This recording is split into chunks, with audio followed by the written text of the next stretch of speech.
Well, we begin today with what else but our ongoing national crisis. Now, less than 1 week, folks. In fact, 5 days, 7 hours and counting. That's how much time is left until the end of the world. Scary August 2nd apocalyptic deadline, which, by the way, we've already moved 3 times. And so, despite the fact that raising this arbitrary debt ceiling is something that this country has done like clockwork, in fact, more than 100 times since 1940, our 2 political parties still seem to not to be able to reach any sort of deal. So what exactly is the end game here? I mean, how is this crisis actually going to affect ordinary Americans? And is it even a crisis or just a political show?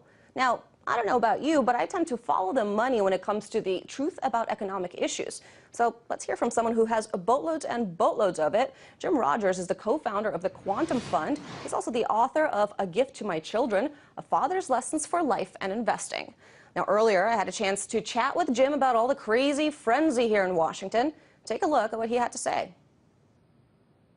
Lucy, may I suggest you stop watching? I know you have to report something because you're on TV, but it's a charade. It's a scam. They're not going to do anything serious. They're going to announce something either the day before, the day of, or the day after, and they're going to say everything is okay. But then 6 months from now, a year from now, America's going to be in worse shape than it is now. They're going to continue to spend and drive us all deeper into debt. We've been doing this for 40 years. It's not going to go anywhere.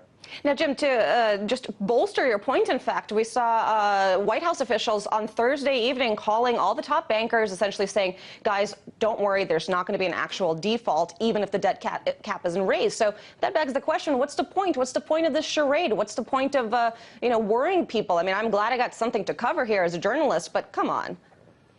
They're trying to get publicity for themselves. They're posturing. That's what politicians do.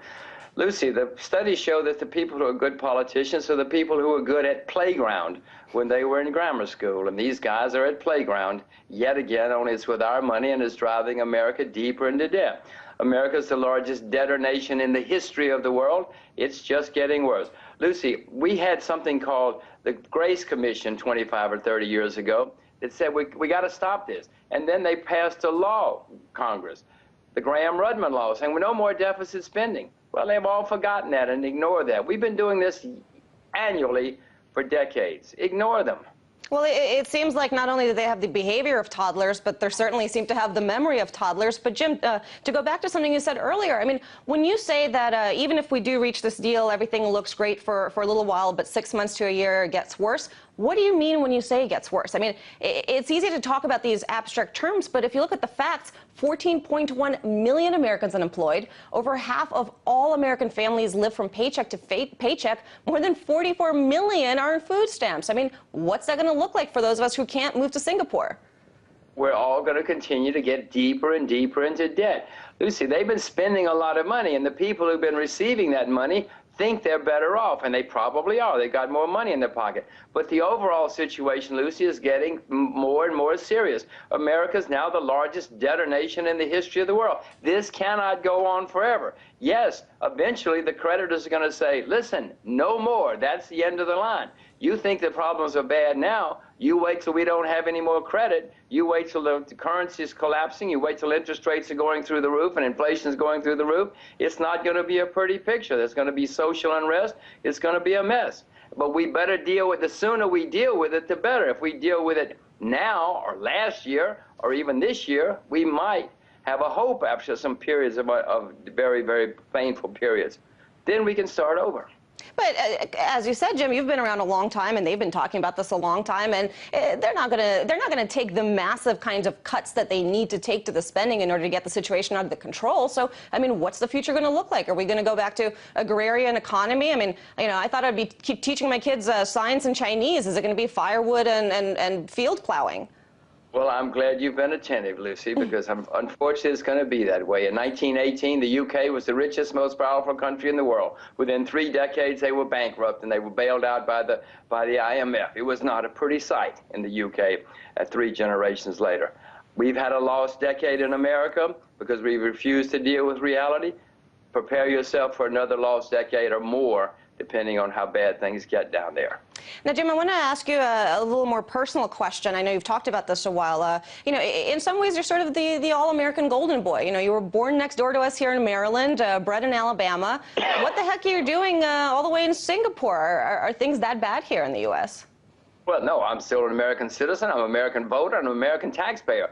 But, Lucy, the 21st century is going to be the century of Asia, whether we like it or not. I've got 2 little children. I want them to grow up speaking Mandarin, and I want them to know Asia. I think the best skills that I can give them for their lifetimes is Mandarin and Asia. So, I mean, parents do a lot of things for their children. Some people move near sports camps or near other schools.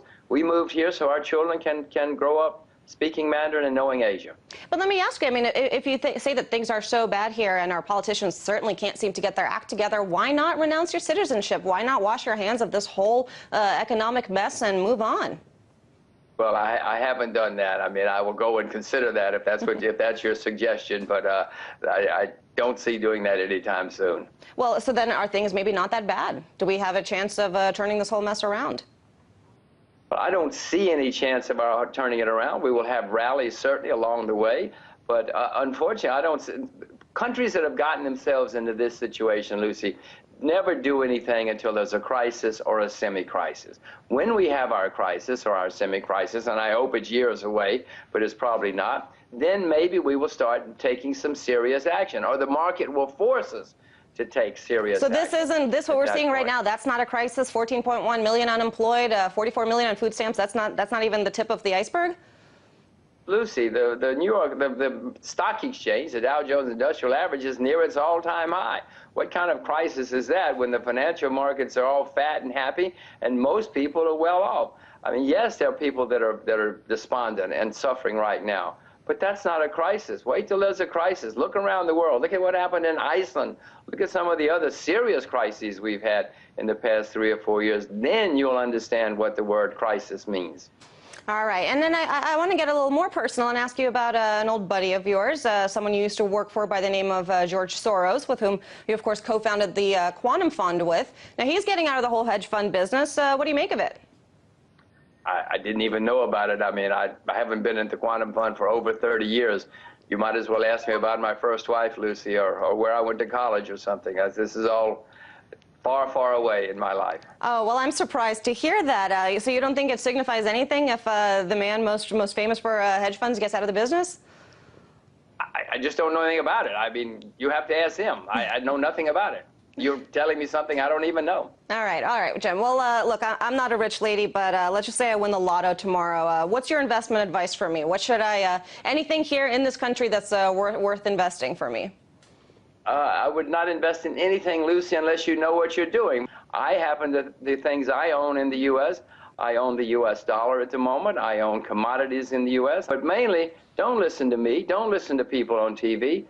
Listen to yourself. Well, I wouldn't know what to do if I listened to you, because Jim, you're the biggest pessimist when it comes to the dollar. What are you doing owning the dollar there?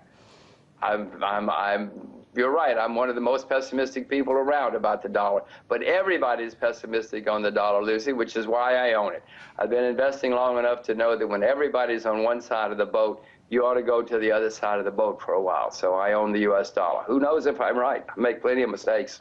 All right. Well, I'm going to let you go, but last question there. August 2nd passes. If there's no deal, should we all try to find the cheapest ticket over to the Bahamas and get the heck out of this country, or are we going to be okay?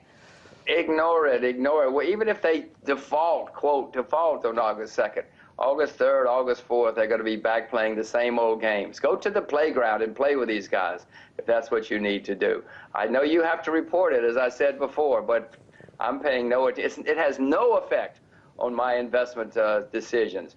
The market looks ahead to 6 months or a year from now. The market doesn't really care what happens in August. It's looking ahead.